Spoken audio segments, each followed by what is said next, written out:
O significado de levita indica alguém que é descendente de Levi, filho de Jacó.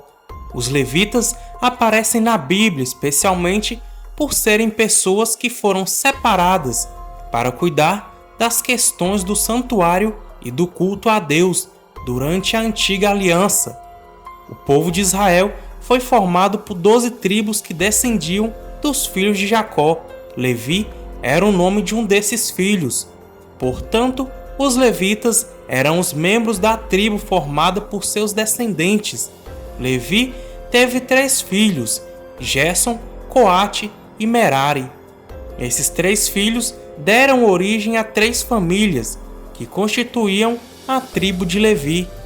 Moisés e Arão, por exemplo, pertenciam à família de Coate. A tribo de Levi foi separada por de Moisés para executar responsabilidades específicas com relação ao serviço religioso. Quando os israelitas foram libertados da escravidão egípcia, nenhum primogênito do povo de Israel foi morto quando o Senhor passou pelo Egito. Por esse motivo, todo primogênito de Israel pertenciam ao Senhor. Todavia, ao invés dos primogênitos de cada família, de todas as tribos, Deus escolheu os levitas para substituí-los. Dessa forma, eles agiam na qualidade de representantes dos primogênitos das tribos de Israel. Eles eram separados como propriedade especial do Senhor. Por esse motivo, quando o território da Terra Prometida foi dividido oficialmente nos dias de José, os levitas não receberam nenhuma porção de terra como herança. No entanto, 48 cidades foram designadas como os lugares onde eles deveriam viver. Basicamente, os levitas foram dedicados a um ministério de auxílio aos sacerdotes. Os levitas executavam muitas atividades. Suas principais funções são descritas resumidamente em Números 1, versículo 50, onde se lê: Eles levarão o tabernáculo e todos os seus utensílios, e eles o administrarão e assentarão seu arraial ao redor do tabernáculo. Os levitas começavam suas atividades com 25 anos de idade e continuavam a servir oficialmente até os 50 anos. É possível que houvesse um período de aprendizagem de 5 anos, pois parece que as principais responsabilidades só eram assumidas pelos levitas quando estes completavam a idade de 30 anos. Durante o reinado de Davi, a idade mínima para o serviço levítico foi reduzido para 20 anos. Provavelmente, isso aconteceu porque muitas tarefas que eram desempenhadas pelos levitas com relação ao transporte do tabernáculo e que exigiam maior maturidade não seriam mais necessárias.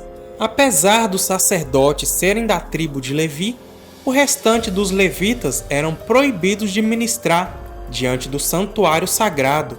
Isso significa que os levitas não podiam ter contato com o altar santo. Porém, eles ajudavam os sacerdotes em várias outras funções ligadas à adoração em Israel. Os levitas tinham a função de montar, desmontar e transportar o tabernáculo durante a peregrinação no deserto do Sinai. Os levitas, filhos de Coate, foram incumbidos de transportar os móveis do tabernáculo. Os levitas, filhos de Gerson, eram responsáveis pelas cortinas, cobertas e véus do tabernáculo. Já os levitas, descendentes da família de Merari, tinham a tarefa de cuidar do transporte e de erguer a armação do tabernáculo e o seu átrio. Os levitas eram os guardiões do culto a Deus, aqueles que deveriam zelar pelas coisas do Senhor. Eles ficavam acampados ao redor do tabernáculo, servindo como protetores dele. Se fosse preciso, um levita daria a própria vida para proteger o tabernáculo. Além disso, os levitas também serviam como um tipo de barreira para impedir que alguém despercebido entrasse em contato com o lugar sagrado e os seus utensílios, tornando alvo da indignação de Deus. Como os levitas ficavam dedicados ao serviço do Senhor, eles precisavam ser sustentados pelo dízimo pago por todo o povo. Todavia, os levitas também deveriam pagar o dízimo do que recebiam aos sacerdotes. Em algumas ocasiões, os levitas e os sacerdotes também compartilhavam dos despojos de guerras. Hoje em dia, não existem levitas nas igrejas cristãs, segundo os moldes do Antigo Testamento. Muitas pessoas que atualmente se ocupam com alguma atividade relacionada à música na igreja costumam se autodenominar um levita, mas essa explicação é completamente equivocada. Conforme vimos, os levitas eram necessariamente os descendentes da tribo de Levi. É por isso que o apóstolo Pedro escreve que somos sacerdócio real. Sobre esse aspecto, todo cristão é sacerdote e levita, pois por meio de Cristo e da capacitação do Espírito Santo, ele desfruta de um relacionamento direto com Deus e é habilitado a servi-lo em santidade. Antes de ir embora, não se esqueça de se inscrever no canal, ativar o sininho das notificações e deixar o like. Deus abençoe a todos!